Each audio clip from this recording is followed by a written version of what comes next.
जम्मू काश्मीरमध्ये पीडीपी सगळ्यात मोठा पक्ष तर भाजप दुसऱ्या क्रमांकावर। दोन्ही पक्षाच्या नेत्यांनी दिले युतीचे संकेत, तर माजी मुख्यमंत्री ओमर अब्दुल्लांचा सोनावारमधून पराभव, बिरवाहमधून विजय।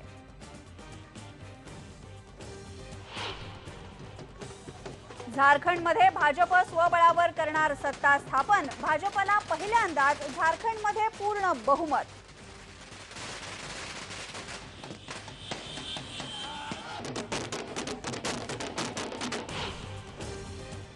मराठा आरक्षणाचा नवा कायदा विधिमंडळामध्ये मंजूर, तर सुप्रीम कोर्टाच्या निर्णयामुळे मुस्लिम आरक्षणाचा मुद्दा वगळला।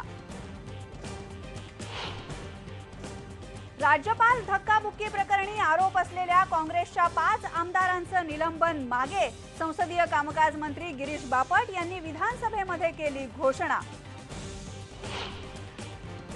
बहुचर्चित केळकर समितीचा अहवाल विधिमंडळामध्ये मांडला, पण सरकारनं चर्चा मात्र टाळली। निधी वाटपामधला विदर्भ आणि मराठवाड्याचा वाटा वाढवण्याची शिफारस।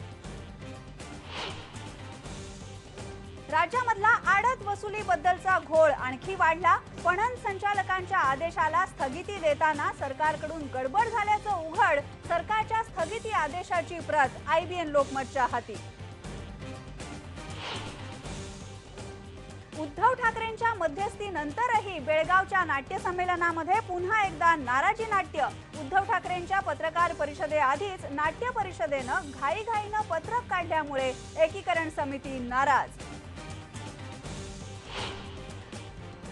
सिंदखेड राजामध्ये राजमाता जिजाऊंच्या राजवाड्यातून चोरट्यांनी पळवली तोफ, 85 किलोंची ऐतिहासिक पंचधातूची तोफ गेली चोरीला।